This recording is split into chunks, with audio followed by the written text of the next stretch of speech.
Welcome back, students. In this video we will see about human reproduction chapter from class 12th bio. Previous video we have seen about the male reproductive system, and in this video we will see about the same topic but subtopic, that is spermatogenesis. Spermatogenesis is the process in which origin and development of sperm cells within the male reproductive system, okay, that is the reproductive organ, that is testes.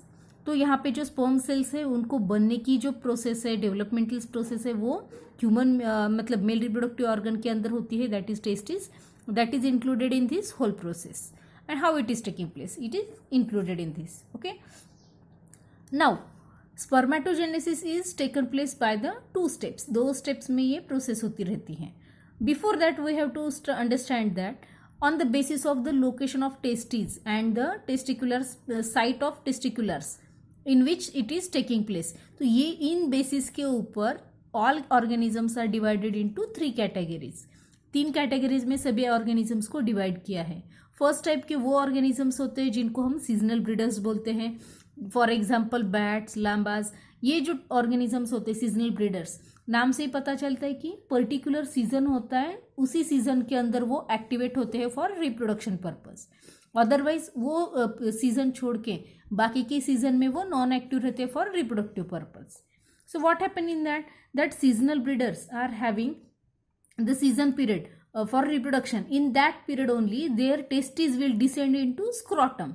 Okay, तो उनकी जो testes है वो scrotum के अंदर आएगी, लेकिन after the breeding season they will ascend into abdominal cavity. तो ये जो है seasonal breeders के साथ में होता रहता है. What about second type of organisms? Those organisms are included in second category in which testes are extra abdominal. For example, humans, lions, horses, all are these organisms are having extra abdominal testes. तो इनके अंदर क्या होता है, these are the spermatogenesis process is means they are having the ability to reproduce whole year. Okay, so after the puberty ये जो होते हैं, या फिर first after the maturity they remain functional. इनकी जो testes होते हैं, okay, तो ये प्यूबर्टी होना या मैच्योरिटी के बाद उनके अंदर एबिलिटी होती है रिप्रोडक्शन की. That is about the second type और सेकंड कैटेगरी ऑफ ऑर्गेनिजम्स. अब हम देखेंगे थर्ड कैटेगरी के ऑर्गेनिजम्स. फॉर एग्जांपल व्हेल या एलिफेंट, ये ऐसे ऑर्गेनिजम्स हैं जिनकी टेस्टिस प्रेजेंट है intra abdominal. Okay, so these are not extra abdominal. तो ये जो ऑर्गेनिजम्स हैं these are third category intra abdominal. अब ये जो फर्स्ट और सेकंड कैटेगरी वाले जो ऑर्गेनिजम्स है, okay, so this process spermatogenesis की प्रोसेस है that is depending on the temperature. Why? Because they are having extra abdominal cavity, जितने जैसे कि बॉडी टेम्परेचर उनका सफिशिएंट नहीं होता है, उनको कम चाहिए रहता है body temperature. That's why the testis are outside. Okay, now we will see spermatogenesis. This process is taken by 2 stages. First stage है फॉर्मेशन ऑफ स्पर्मेटिड्स. स्पर्मेटिड्स नाम याद रखना है. This formation of spermatids is taken by the 3 sub phases. First sub phase है multiplication phase, second phase है growth phase, and third phase है maturation phase. पहले multiplication होगा, फिर ग्रोथ होगा, और फिर मैच्योरेशन फेज आएगी. अब ये होने के बाद स्पर्मेटिड्स फॉर्म हो गए. Next step is there spermiogenesis. अब स्पर्मेटिड्स जो बने हैं these are round structures. Okay, round structures, but they are non motile और they are not having sperm like structure. So formation of these non motile spermatids is converted into sperms. This process is spermiogenesis.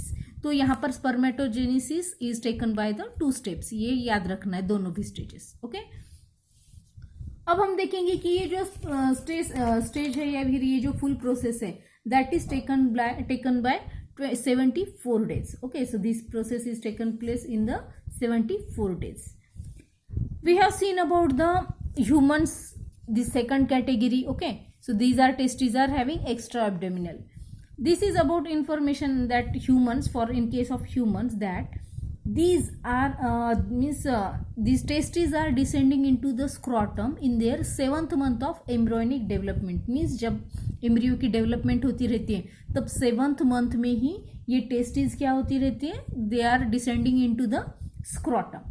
Okay, and how with all these processes are taking place on the influence of the testosterone hormones. Okay, and in humans testes are having and they under influence of FSH also. Okay तो ये भी hormone help करता है ये testis को descend होने में 7th month में एम्ब्रियोनिक डेवलपमेंट के, और ये जो प्रोसेस है वो टेस्टोस्टेरोन के हार्मोन के साथ में भी हेल्प से होती रहती है. So this is all about the spermatogenesis process. ये प्रोसेस थ्योरी में भी आपको इम्पोर्टेंट है और इसके ऊपर एग्जाम में भी क्वेश्चंस आते हैं.